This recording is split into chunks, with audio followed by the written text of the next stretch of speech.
Muito boa noite. Esta é a grande entrevista da RTP. Há exatamente uma semana, Ana Gomes anunciou que é candidata à presidência da República. Militante do Partido Socialista, eurodeputada, diplomata, foi exatamente como embaixadora em Jacarta, na Indonésia, que os portugueses tiveram a oportunidade de a conhecer melhor, num momento absolutamente decisivo para o futuro de Timor-Leste. No Parlamento Europeu, distinguiu-se pelos temas ligados aos direitos humanos, ao combate à corrupção e à criminalidade económica e financeira. No plano familiar, Ana Gomes sofreu recentemente um duro golpe quando o seu marido, o embaixador António Franco, morreu em pleno processo de decisão sobre a sua entrada na corrida presidencial. Ana Gomes, muito obrigado por vir à grande entrevista e à RTP. Minha primeira pergunta é esta. Vem para participar num debate, o debate presidencial, ou vem, de facto, para procurar conquistar o lugar de Presidente da República? Venho para as duas coisas. Venho para participar no debate, porque sem esse debate não faz sentido aquilo que é a eleição democrática do Presidente da República. E venho à procura de ser eleita Presidente da República, porque este país precisa de uma presidência diferente. E qual é o seu grau de confiança neste momento? Hoje, por exemplo, havia uma sondagem que indicava que o atual Presidente, Marcelo Rebelo de Sousa, tinha 60% dos apoios, mas todas as sondagens indicam de facto que Marcelo tem à volta entre 60% a 70%, portanto tem um apoio muito grande na sociedade portuguesa. Bom, a partir dos resultados das sondagens, qual é a sua expectativa? As sondagens valem o que valem, é o chavão habitual. Esta é, aliás, anterior à própria minha declaração de candidatura, mas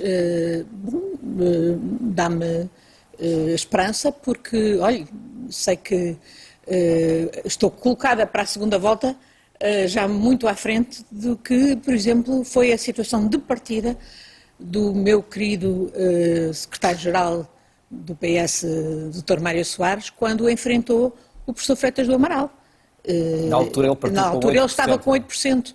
Portanto, acho que tenho uma campanha à frente para explanar as minhas ideias e participar aos portugueses o que são os meus projetos, o que é que poderá ser uma presidência minha. Mas no seu íntimo acredita que a possibilidade de ganhar, acredita nessa possibilidade ou vê como uma coisa muito remota? Acredito. Lembra-se quando Mário Soares se candidatou contra o professor Freitas do Amaral, passando à segunda volta. Na primeira volta o professor Freitas do Amaral até ganhou.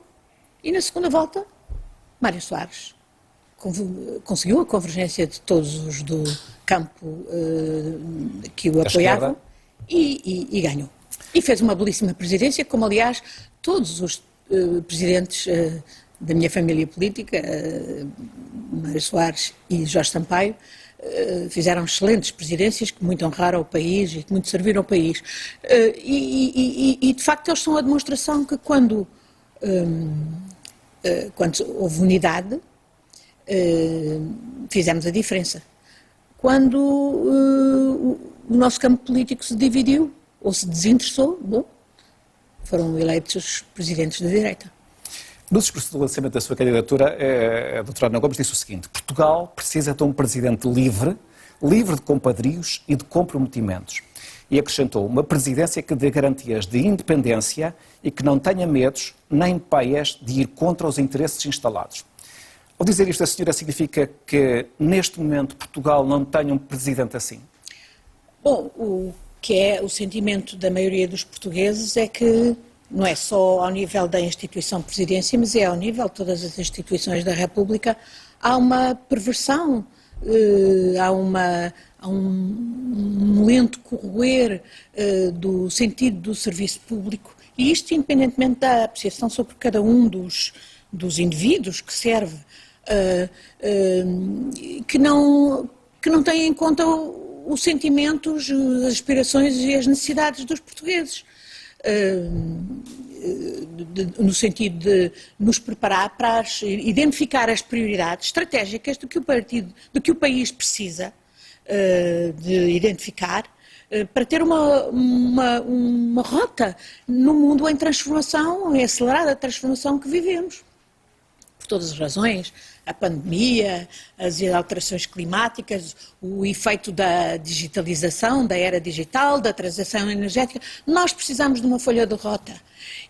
Tivemos-la há 48 anos, com o 25 de Abril, os 3 Ds, democratizar, descomunizar e desenvolvimento, Hoje precisamos de repensar quais são as nossas prioridades neste mundo em transformação e tão conturbado. E é para, penso eu, também o papel do Presidente da Presidente da República, convocar um grande debate nacional sobre essas necessidades, sobre essas prioridades, em que haja convergência e em que se siga, portanto, um rumo estratégico. E hoje, por exemplo, ainda agora, ontem foi apresentado o plano do engenheiro Costa Silva, que eu penso que também ouviu muita gente, teve 1000 contributos. Era uma discussão exatamente sobre as prioridades estratégicas para o país, que devia ser alargada, e em que a Presidência da República devia estar presente, está completamente ausente. Vemos o Presidente a falar sobre questões do cotidiano, às vezes até de forma bastante superficial, e não a falar sobre esses interesses estratégicos do país que importa identificar e as prioridades em que eles têm que ser traduzidos. Ainda por cima num momento em que temos tremendos desafios pela frente. Vindo aí os dinheiros da Europa, à conta da pandemia e no próximo quadro financeiro da União Europeia. Bom, mais do que nunca é essencial que haja participação cívica no escrutinar da aplicação desses dinheiros, na determinação dos destinos desses dinheiros e depois no próprio desempenho, na execução.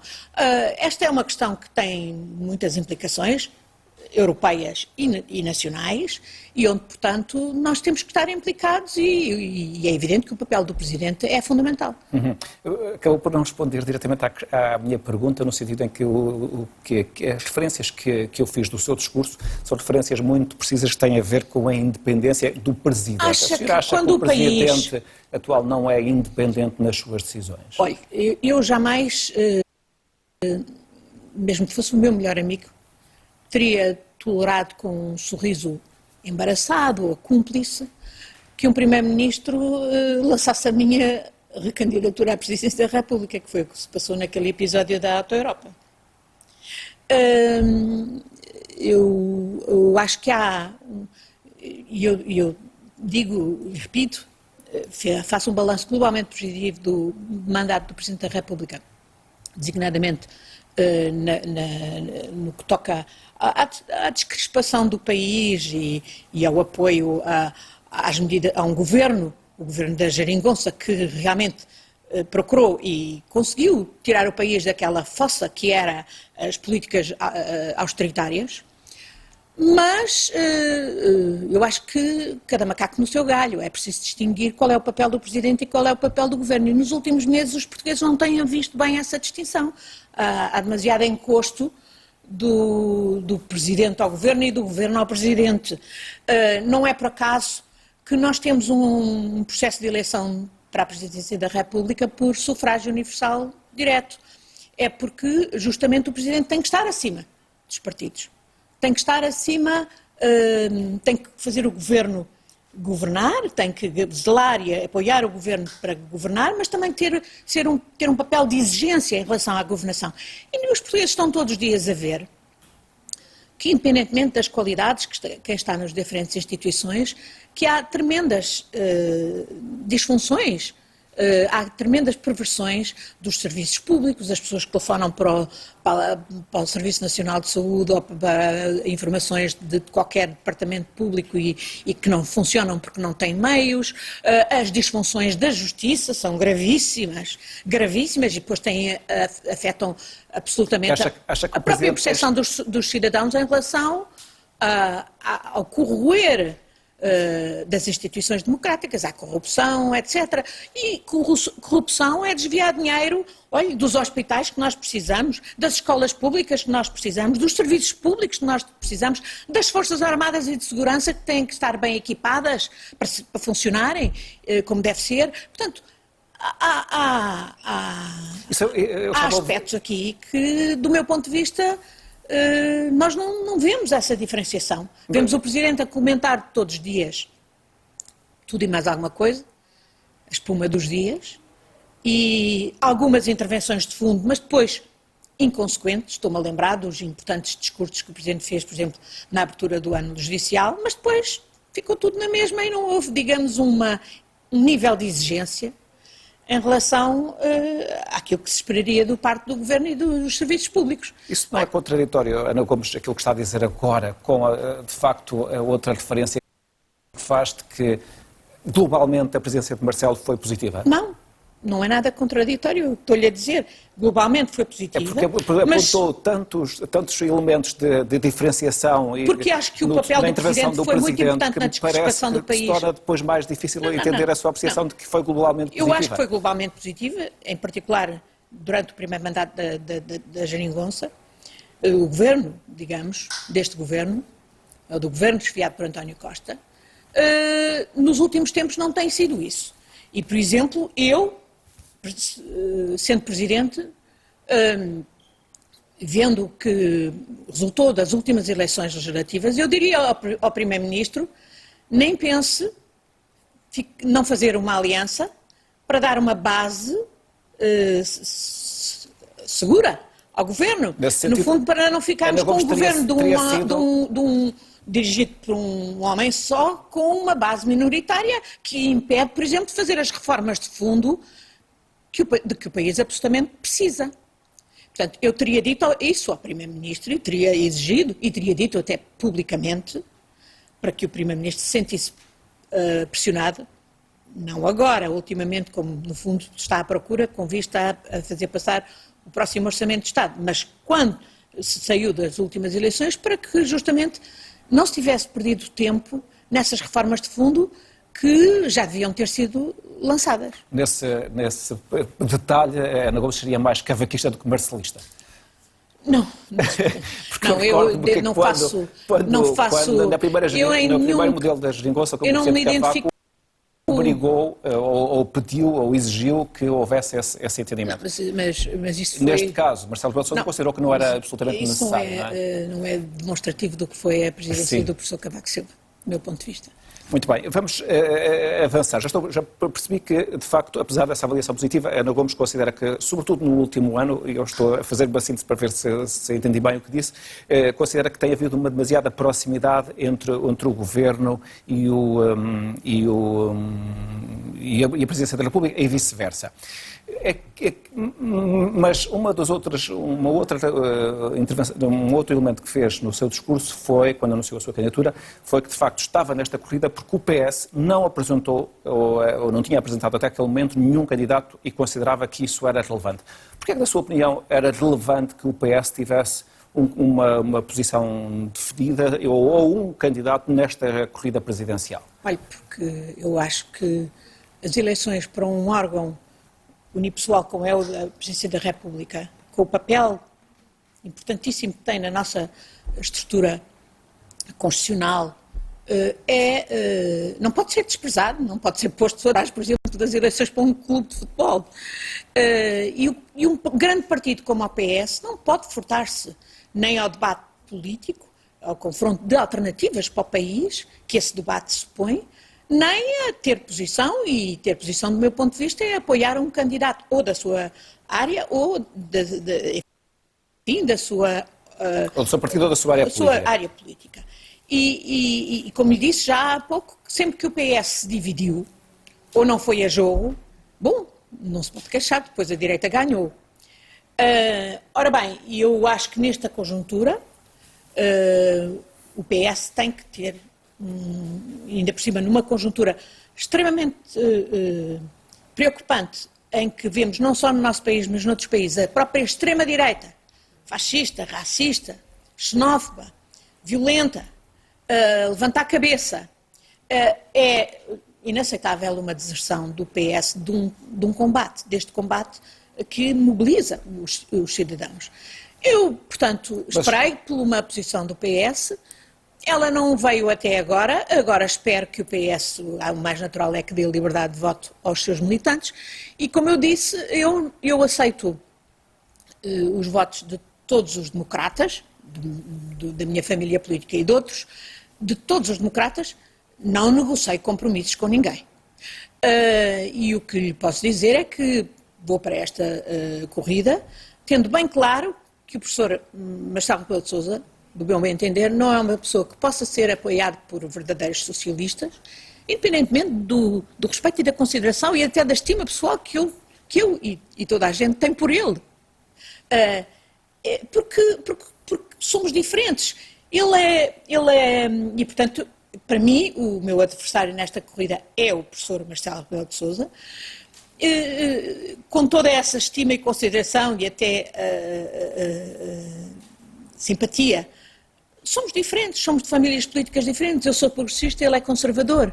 Eu defendo uma visão do Estado com responsabilidades sociais, com responsabilidade de ter um Serviço Nacional de Saúde, uma escola pública, serviços públicos adequados, Forças Armadas capazes, etc. E o professor Marcelo Rebelo de Sousa tem uma visão mais assistencialista. Eu acho que o Presidente da República tem que se implicar no promover desses grandes debates, de um grande debate nacional sobre o que são as prioridades estratégicas para o país.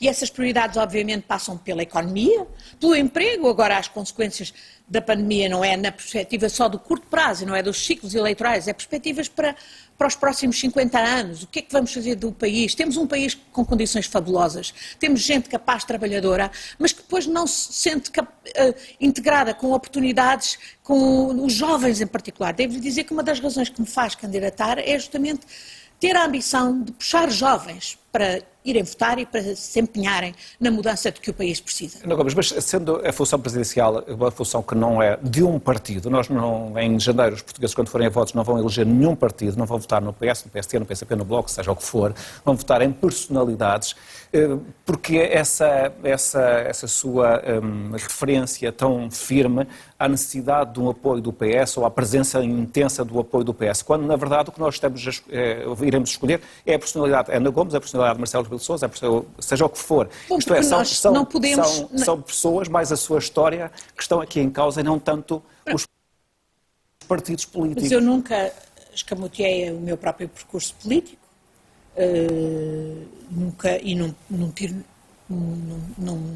renego, pelo contrário, o meu chapéu de socialista. Agora, Mário Soares e Jorge Sampaio demonstraram que socialistas encartadíssimos, incluindo fundadores do partido, puderam fazer presidências isentas, abrangentes, capazes de ouvir os cidadãos. E é exatamente isso que eu acho que tenho condições para fazer. Não, daí a questão que eu colocava, que justamente o dado mais relevante na campanha presidencial é provavelmente a definição da personalidade e não tanto dos também, apoios dos partidos A ou do partido B. Exatamente, e é por isso que acontece em determinados momentos que um determinado partido não apoia um candidato da sua família política, Vítor, como aconteceu, aliás, com Mário Soares. Não, o que eu disse foi: eu esperei que o meu partido apresentasse alguém que corporizasse os nossos valores, as nossas visões, não o fazendo, entendi eu, chegar-me à frente, digamos. Mas entendeu que isso acontece porque, mas não tenho o dúvida, partido está tranquilo, está confortável com o Marcelo Rebelo de Sousa e faz uma avaliação positiva desse exercício. Já ouvimos alguns dirigentes nesse sentido, mas eu tenho a percepção e tenho tido ecos de que muita gente nos quadros do partido, nas bases do partido, não está nessa linha. Tem essa informação? Tenho muitas mensagens nesse sentido. Porque houve sondagens que indicavam que os eleitores do Partido Socialista votavam tanto ou mais do que os eleitores do PST em Marcelo Rebelo de Sousa. Vamos ver. Eu estou nesta corrida, assumindo-me como socialista, mas como democrata, sobretudo. E é evidente que quero fazer um combate com elevação, democrático, pelas ideias progressistas que eu defendo, pela visão que tenho para o país, pelo papel que entendo que o Presidente da República tem que ter acima dos partidos políticos, mas não vou escamotear e esconder o que é que eu sou, como também, de resto, o próprio professor Marcelo Rebelo de Sousa nunca o fez. Nem era possível esconder. E eu penso... Nem os presidentes para trás. Exatamente. Portanto, eu tenho a percepção que o Presidente Marcelo Rebelo de Sousa, até neste percurso que vem tendo nos últimos meses, dá a ideia que um dia vai querer, de facto, comandar quem quer que exerça o cargo de Primeiro-Ministro. Diz isso porquê? Que sinais na é que massa vê? de sangue, do tipo de jogos em que ele se compraz, o tipo de percurso político nos bastidores da política, em que ele sempre foi exímio. Ora bem, eu acho que este é um momento para os socialistas pensarem bem, que se mobilizarem, podem ter alternativa. Mas justamente como estamos, há um argumento que tem sido dado em sentido inverso àquilo que está a dizer, que é o seguinte: ora, justamente no momento em que Portugal vai entrar numa situação de crise profunda, económica e social, que vai ter, digamos, o seu momento pior mais à frente, provavelmente no final do ano, em 2021,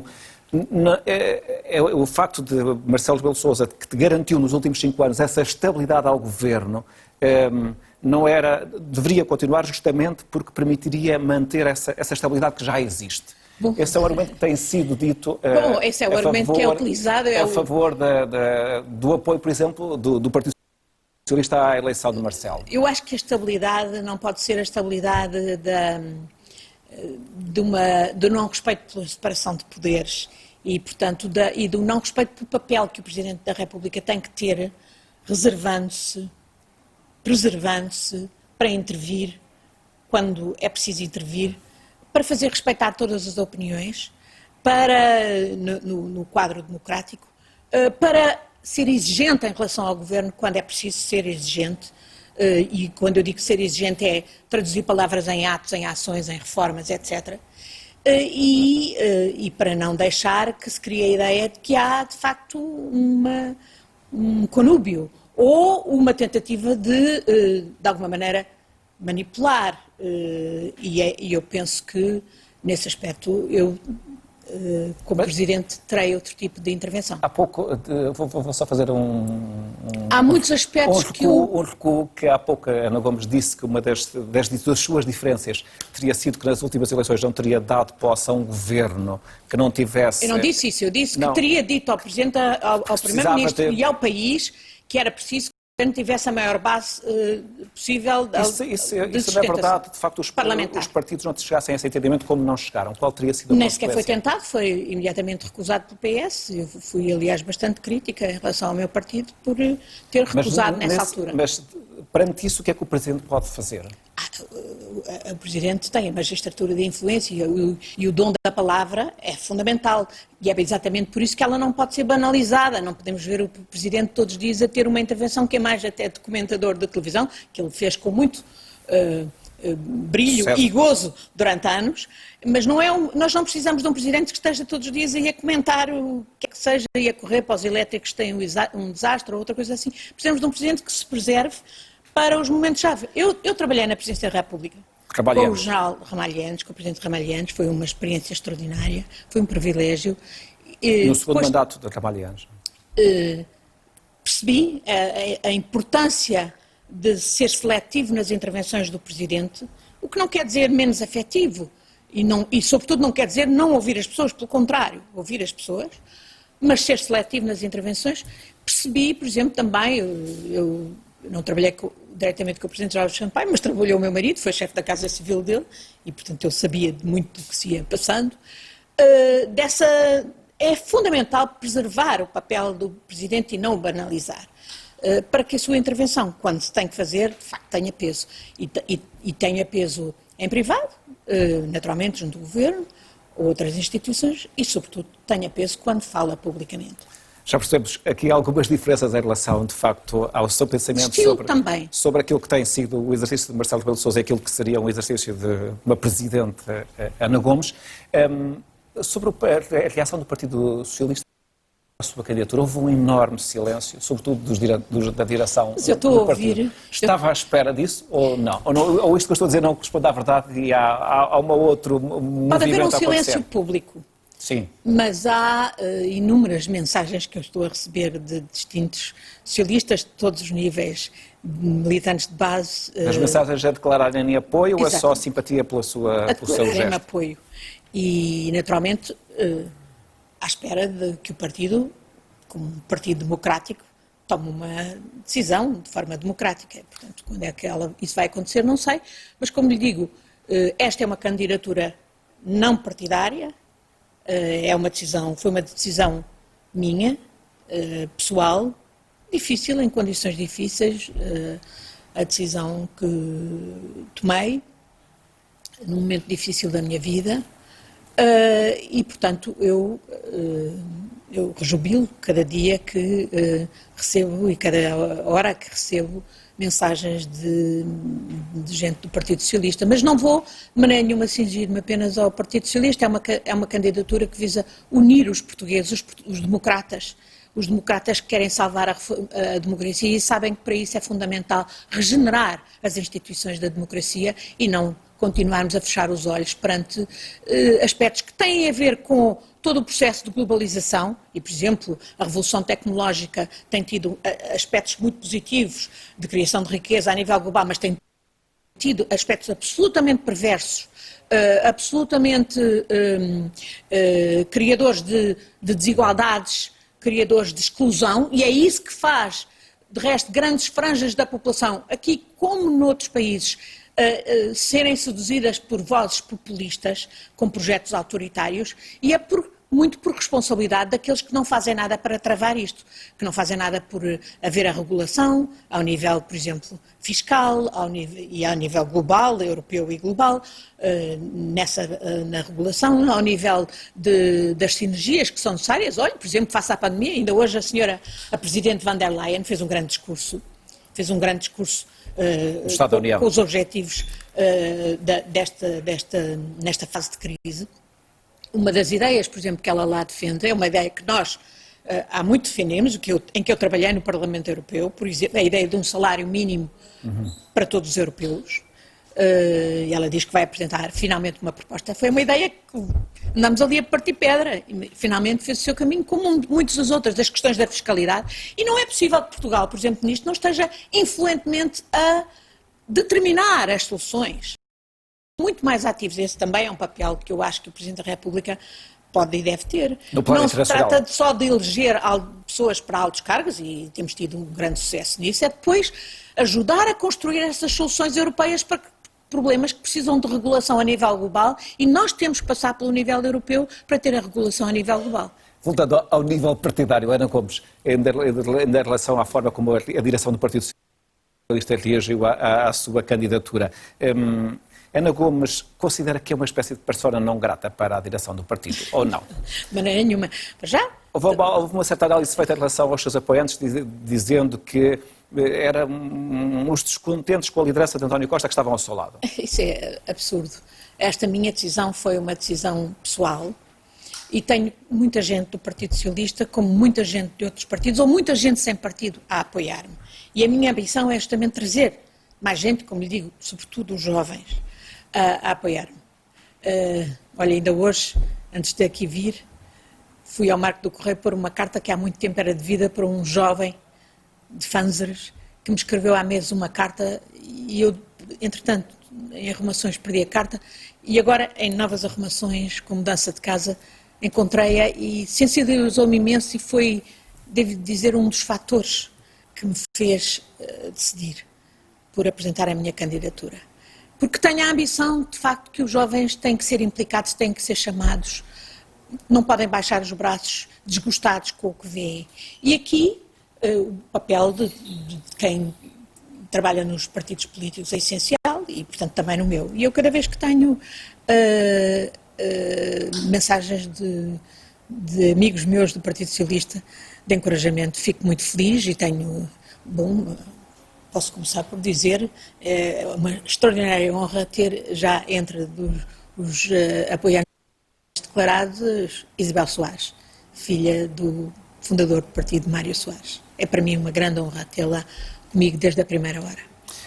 Acha que alguma reserva de alguns setores do partido em relação à sua candidatura tem a ver com a forma como Ana Gomes tratou ou verbalizou publicamente as questões ligadas à corrupção? Porque em determinados momentos a Ana Gomes fez referência ao facto de que, perante alguns casos que existiram, o partido devia fazer uma reflexão, porque considerava que tinha sido um instrumento ou tinha sido utilizado para fins que não aqueles que deviam ser. Exatamente. Nesse ponto de vista, Ana Gomes está a sugerir que no Partido Socialista houve uma certa cultura que permitiu isso? Não, Os grandes partidos são, obviamente, os principais alvos de organizações de interesses, o acesso às algumas decisões organizações que têm, criminosas ou de interesses, e são, sobretudo, os partidos do chamado centrão, aqueles que estão... que tomam o poder, não é? Que Exatamente, ocupam o poder. ora estão no poder ou não, são os mais vulneráveis. E, portanto, isso aconteceu no Partido Socialista, como noutros partidos que estiveram do chamado arco da governação. E, portanto, um partido tem que se defender em relação a isso, tem que estar alerta, tem que se regenerar. E, sim, eu fui sempre uma dessas vozes incómodas e há gente incomodada. Para mim isso não é novidade. E se incomodei, ainda bem, é porque fiz bem o meu trabalho. Mas não aceito a minha pergunta tinha a ver com isto, Ana Gomes. A sugestão que existe sobre esse seu pensamento é que, se de facto os partidos se tornam máquinas de corrupção, em vez de nós falarmos em casos concretos. Há se é por muitas isso que tem essa reserva ou essa hostilidade há de alguns muitas das setores do pessoas que tentam desqualificar a minha candidatura dizendo que eu sou populista. Já lá ia. Ora, eu sou uma pessoa que acredita firmemente nas instituições democráticas. E quando aponta o dedo ao que está mal, ao que foi pervertido, ao que foi corroído, é para salvar essas instituições democráticas, não é para as enterrar. Os populistas, e sobretudo os de extrema-direita, são inimigos da democracia. São inimigos do 25 de Abril. Querem destruir as instituições democráticas. Eu quero salvá-las. E é por isso que eu estou num partido democrático e nesse partido democrático sempre me bati porque o partido metesse a mão na consciência e não se prestasse a ser infiltrado, manipulado por esses interesses escondidos, ou até muitas vezes menos escondidos, que não servem ao interesse comum do país, o interesse geral do país.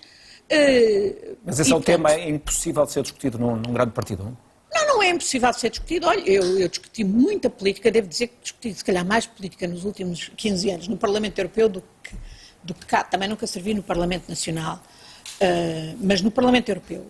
E tudo era possível de se discutir. E tudo se discutia. E é claro que havia diferentes posições, mas, portanto, um grande partido democrático, como é o Partido Socialista, obviamente tem que estar aberto ao diálogo e à discussão política. E ainda mais, ouça, então agora, nestes tempos, não me venham cá dizer que agora, à conta da crise, não sei o quê, não se pode discutir política em cada um dos partidos políticos.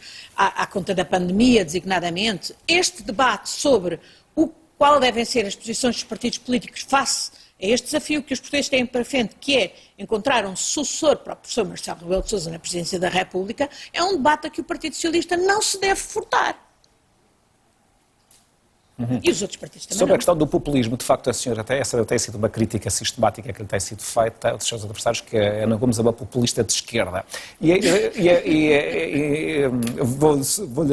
Essas pessoas confundem popular com populista. Não. E popular, do meu ponto de vista, é ouvir as pessoas, não é só ter o reconhecimento por parte das pessoas, é, sobretudo, do meu ponto de vista, se é isso que me criticam. Que eu quero ouvir as pessoas. Por exemplo, não é isso. Tem a ver, por exemplo, com fazer julgamentos na praça pública sobre determinadas pessoas cujo percurso na justiça, digamos assim, ainda não foi julgado. Todos os julgamentos. Pondo em causa, por exemplo, o princípio da presunção da inocência. A senhora acha que fez isso várias vezes? Não.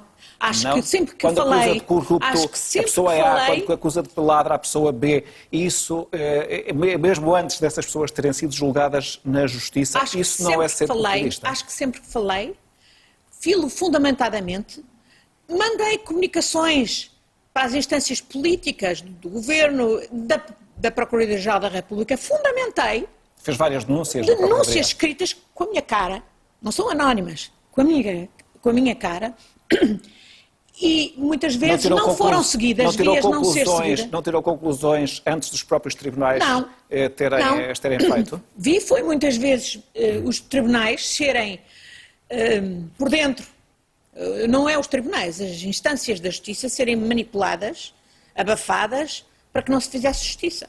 O caso dos submarinos, quer dizer, onde há pessoas condenadas na Alemanha por corrupção de altos quadros em Portugal e não há identificados corrompidos em Portugal. Ou o caso, olha, dou-lhe o caso do apagão fiscal, que foi o próprio governo de António Costa que entregou à presidência, à PGR. Ninguém tem eco nenhum de qualquer sequência. Bom, e nem vou falar do caso BES, que anda aí a aboborar e que eu suspeito que, tal como o dos submarinos e outros, está a trabalhar para a prescrição, não é? No caso BES já há uma acusação, não é? Portanto, já está o caso, é diferente. 6 anos depois, etc., em condições, num mega processo que, enfim, veremos. Veremos. Mas há outro caso, Ana Gomes, se quiser aproveitar para beber água enquanto eu faço a pergunta, há outro caso que tem a ver, por exemplo, com a situação de Rui Pinto.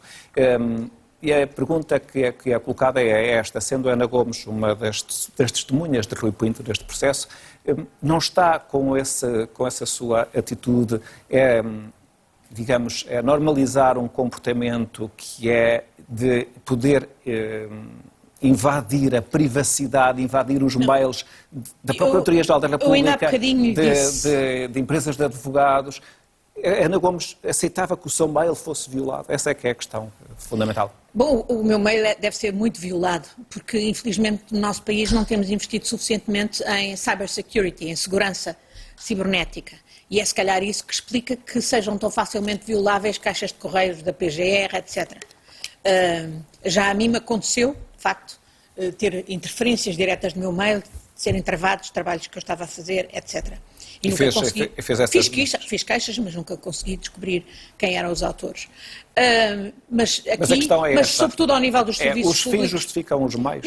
Não é isso, mas se os fins, isto é, se a defesa do Estado de Direito e o sigilo profissional, por exemplo, dos advogados, é invocado para, no fundo, encobrir atividades criminosas em que muitas pessoas participam, e sabemos, infelizmente, não são todos, mas há sociedades de advogados que se especializaram em fazerem engenharia financeira para a fuga ao fisco e para o branqueamento de capitais de organizações criminosas, cleptocratas, etc. Não é só aqui em Portugal, é um problema global. Eu trabalhei nisso no Parlamento Europeu e sei do que estou a falar.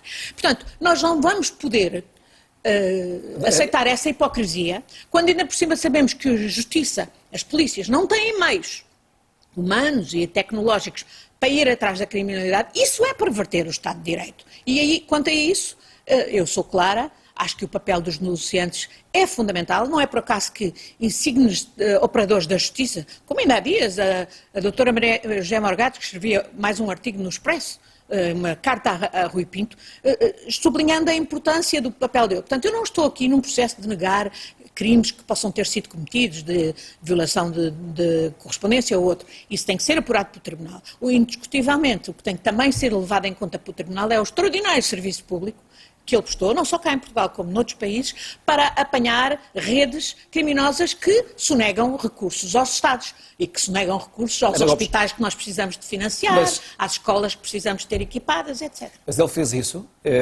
sem mandato judicial, violando a privacidade e o direito de... Com certeza não é isso que está em causa, e é isso que tem que ser apurado no tribunal. Isso, no fundo, isso também faz parte do Estado de Direito. E é exatamente e, por portanto, isso... Quando se defende Rui Pinto, se não se está a pôr em causa, desse ponto de vista, o Estado de Direito. Eu defendo o serviço não é uma atitude populista. Esta é uma das críticas que têm sido feitas. Esse é o serviço público que indiscutivelmente Rui Pinto prestou. É o Tribunal que vai ter, não sou eu, que vai ter que julgar se efetivamente houve crimes que ele cometeu ou não e subsar tudo. Não sei. Não faço ideia, não sei como é que Rui Pinto obteve os elementos que obteve e que pôs cá fora. O que eu sei é que fez um extraordinário serviço público ao pô-los cá fora e denunciou criminalidade, e eu vejo tudo encarniçado à roda do Rui Pinto e vejo muitos dos criminosos a passearem-se por aí, sem até hoje ter sido incomodados, e são vários. E é por isso que muitos dos cidadãos hoje descreem das instituições da República, da democracia e da justiça. É esse tipo de afirmações de que as companhias de advogados são companhias que servem para fazer... Não, algumas, atenção, há de tudo. Andam por aí Mas é um facto, eu vi isso nas comissões de inquérito do Parlamento Europeu, porque, repare, isto é o sistema neoliberal desregulado que veio com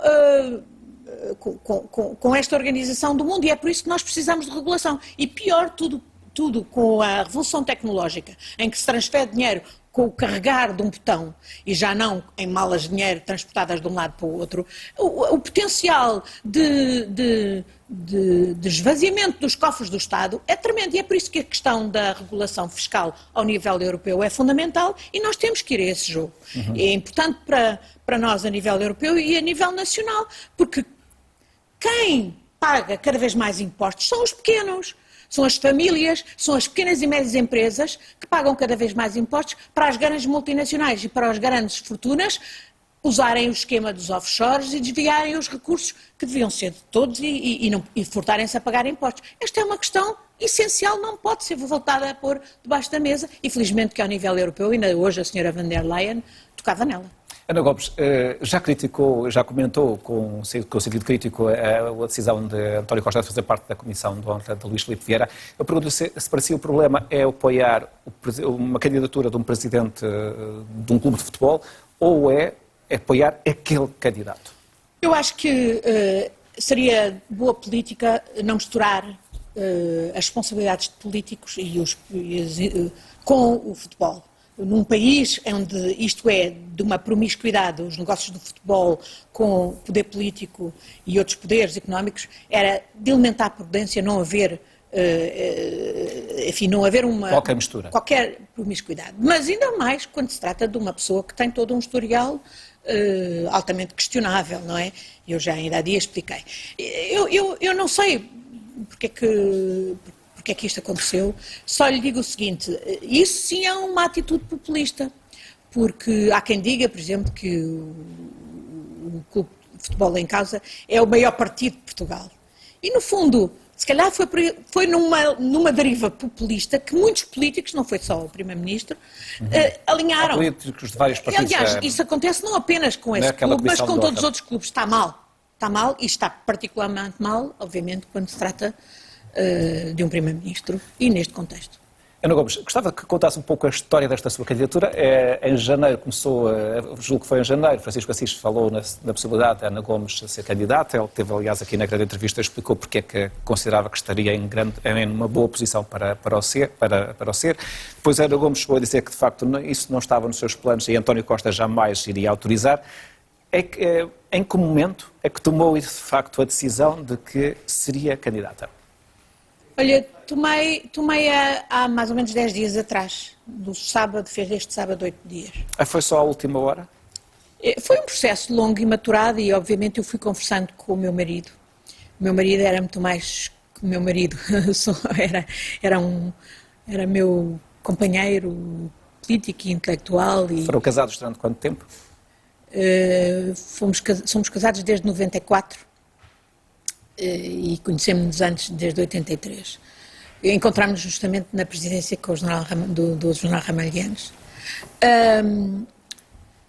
O meu marido estava muito preocupado com essa situação e a conjuntura e com o levantar de cabeça da extrema-direita violenta e racista e com, de facto, o que se via de desinteresse do PS por esta campanha. E uma semana antes de falecer, tivemos uma conversa em que ele me disse que eu tinha que fazer o que tinha que fazer nesta matéria.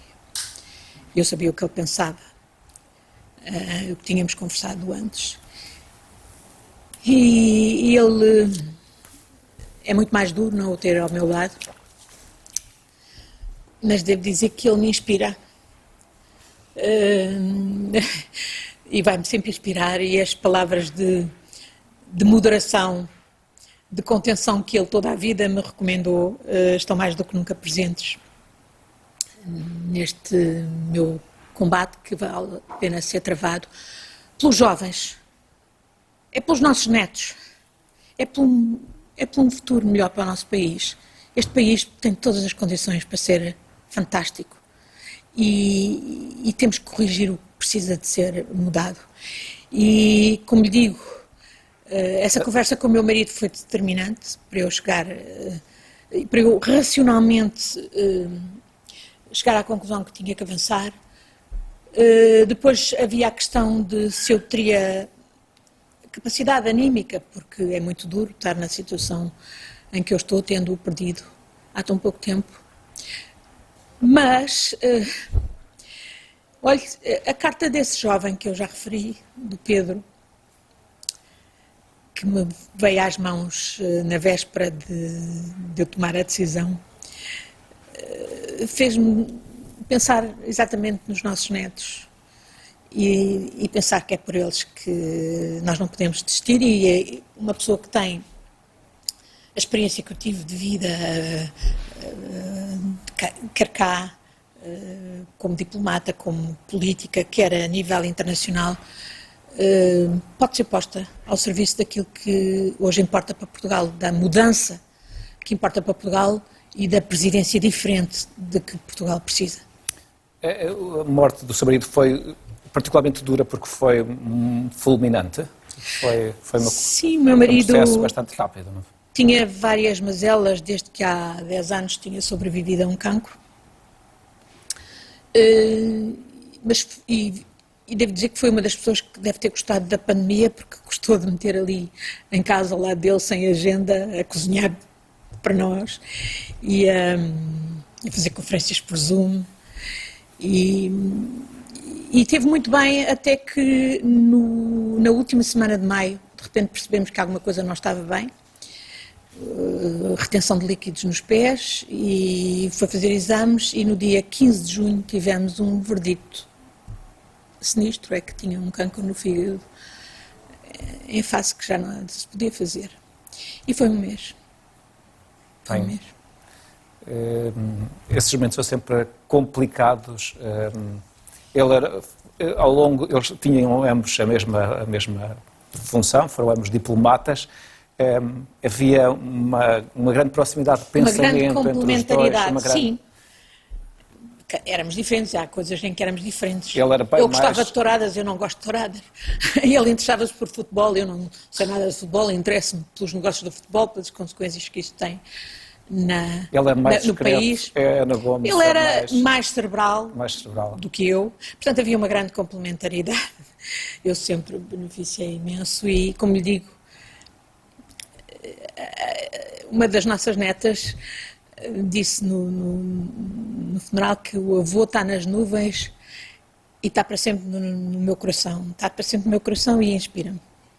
E a força que eu tenho é pela inspiração também que ele me dá, fundamental. Sem ela eu não estaria aqui agora, consigo falar. Ana Gomes, ele esteve, por exemplo, em Angola, julgo que numa fase crucial da guerra em Luanda, nesse período. Sim, ele teve 2 postos em Luanda como cônsul-geral durante a guerra, 86 e 89, e depois voltou para o processo de paz em 92. Esse período também foi um período crucial para o futuro de Angola, não é? Exatamente. De repente parecia que havia ali um espaço, uma oportunidade para a paz, e depois isso não aconteceu. Foi, e eu fui lá visitá-lo e acompanhei. Aliás, eu estava em Londres nessa altura e acompanhava o processo de paz até profissionalmente, almoçava regularmente, por exemplo, com o Dr. Samacuva, que era o representante da UNITA em Londres, e estava em contacto com a embaixada. O atual embaixador em Londres, Rui Mangueira, era meu amigo e estávamos todo o tempo em contacto. E foi também uma das razões porque me interessei por Angola. Quando fui secretária para as Relações Internacionais do PS em 2003, fui a Angola, recebida maravilhosamente pelo meu querido amigo já falecido Paulo Jorge, secretária das Relações Internacionais do MPLA, e foi isso que me levou, inclusivamente, nessa altura havia um governo de unidade nacional, havia uma promessa de evolução democrática de Angola,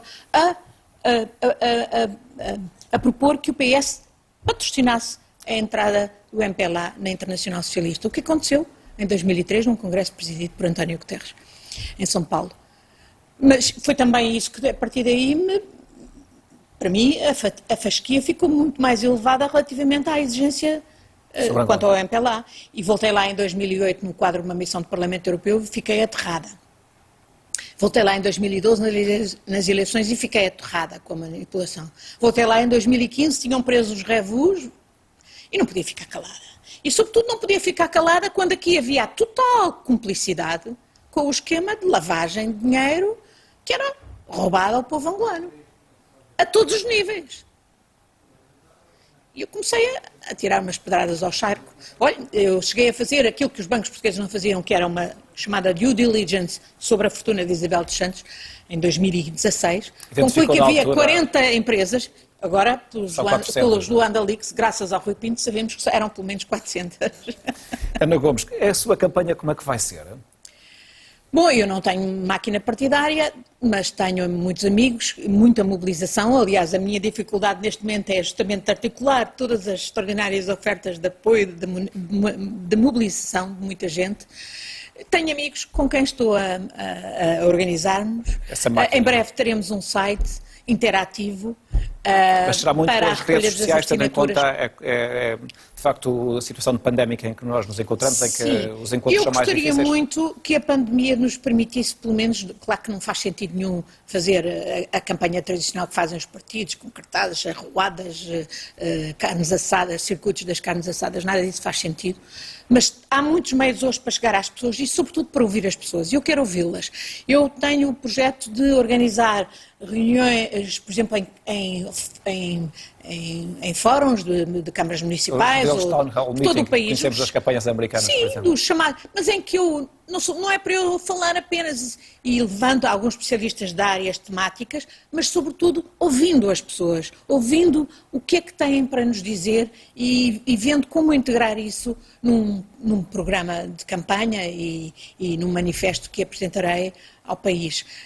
Acho que esse é um papel muito importante, cumprindo as regras de distanciamento, sem dúvida que eu gostaria de poder fazer isso, porque acho que é muito importante ouvir as pessoas. Tem pensado como é que vai ser o financiamento da sua campanha, tendo em conta que, de facto, esse também é um tema crucial, porque todas as campanhas são caras? Estamos, neste momento, a estudar um meio, a lei do financiamento das candidaturas é muito favorável a quem tem uma base partidária.